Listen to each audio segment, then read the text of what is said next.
Hello students, ये है BSc first sem botany का most important topic tobacco mosaic virus या और टीएमबी और मोजेक डिसीज़ ऑफ टोबैको।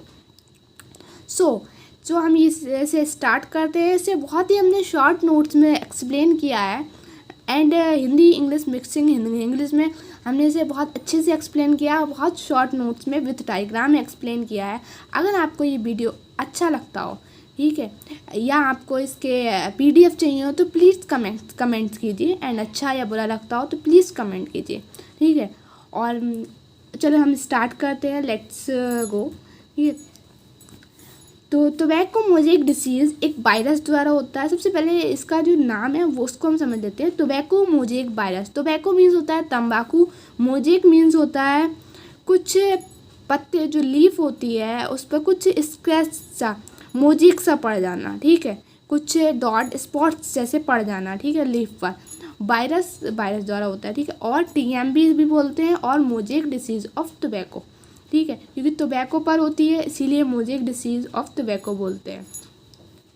चलो स्टार्ट करते हैं। टोबैको मोजेक डिसीज़ एक वायरस द्वारा होता है, ठीक है, ये वायरस द्वारा होने वाली डिसीज़ है और तंबाकू के प्लांट पर होती है, ठीक है। ये डिसीज़ टोबैको, ठीक है, टोबैको का बोटेनिकल नेम होता है या साइंटिफिक नेम होता है निकोटियाना टोबैकम, तंबाकू का, ओके। उगाने वाले हर देश में होता है ये जो डिसीज़ होती है, जिस भी देश में ये उगती है उस देश में, ठीक है, ये डिसीज़ भी होती है उस जगह पर।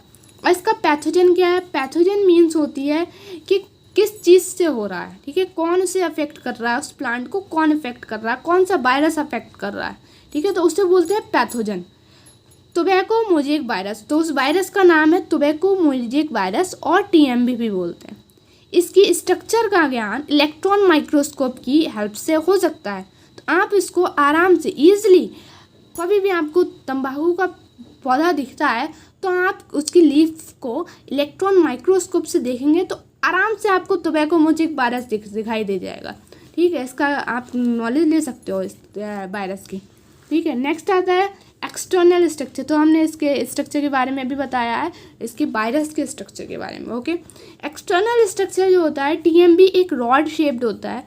टीएमबी क्या है? एक रॉड शेप्ड है। रॉड शेप मीन्स, रॉड तो देखी होगी ना आपने, रॉड शेप होती है इस तरीके की, ठीक है, रॉड शेप होती है, तो इस तरीके का होता है ये।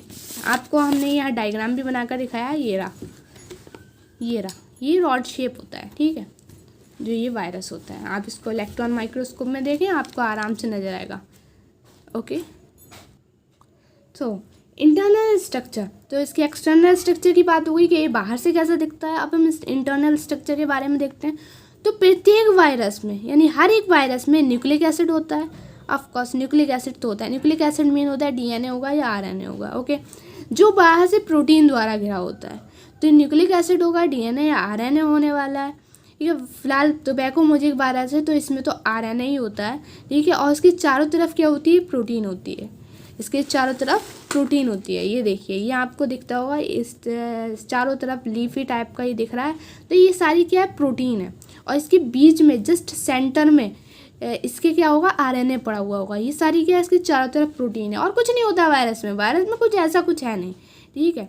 इसीलिए नॉन लिविंग और लिविंग बोलते हैं, ऐसे बीच का बोलते हैं, ऐसे कुछ नहीं बोला जाता, ठीक है। आरएनए बीच में पड़ा हुआ, इधर उधर प्रोटीन होगी बस, और कुछ नहीं होता है वायरस में, ठीक है। इंटरनल स्ट्रक्चर, प्रत्येक वायरस में न्यूक्लिक एसिड होता है जो बाहर से प्रोटीन द्वारा घिरा होता है। ये लगभग 300 नैनोमीटर लेंथ, इसकी जो लंबाई होगी वो कैसी होगी? 300 नैनोमीटर एंड 15.8 नैनोमीटर डायमीटर होगा। डायमीटर क्या होता है?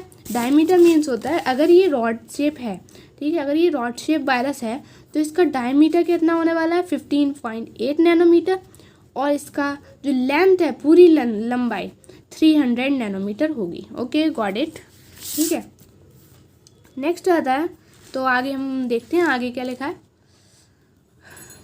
आरएनए के चारों ओर प्रोटीन कोट पाया जाता है। हाँ, आरएनए के चारों ओर ही पाया जाता है। आरएनए के चारों ओर, जैसे कि अगर ये यहाँ पर क्या है? वो है न्यूक्लिक एसिड है, आरएनए है, तो इसके चारों तरफ, ये रहा, चारों तरफ क्या होगी? प्रोटीन की कवरिंग होगी, ओके, ठीक है, जिसे कैप्सिड कहते हैं। तो इसी प्रोटीन कवरिंग को ही हम क्या बोलेंगे? कैप्सिड बोलेंगे।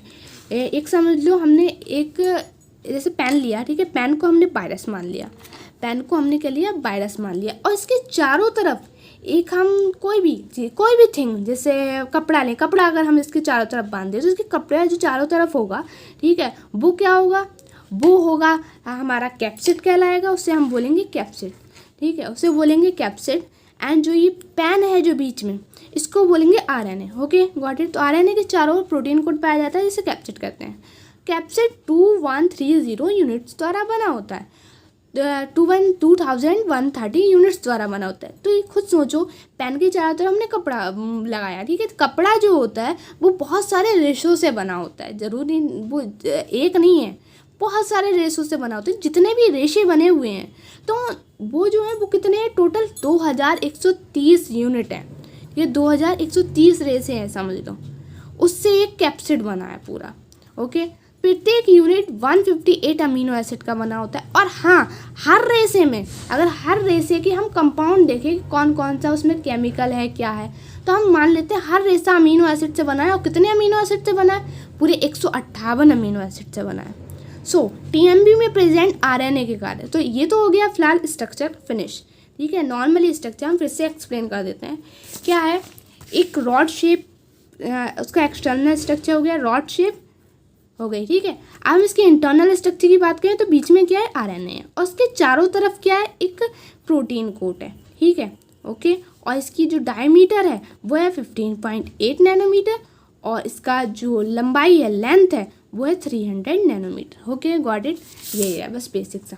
अब यहाँ पर बोला है टीएमबी में प्रेजेंट आरएनए के कार्य। तो जो बीच में आरएनए है उसका काम क्या है, उसका कार्य क्या क्या है। फर्स्ट है सेल्फ रेप्लिकेशन, वो खुद को रेप्लिकेट करेगा। रेप्लिकेट मीन्स खुद को दो में बांट देगा और दो वायरस बन जाएंगे। जब यही क्या करेगा, ठीक है, ये जो वायरस था इसके पास क्या था, एक आरएनए था।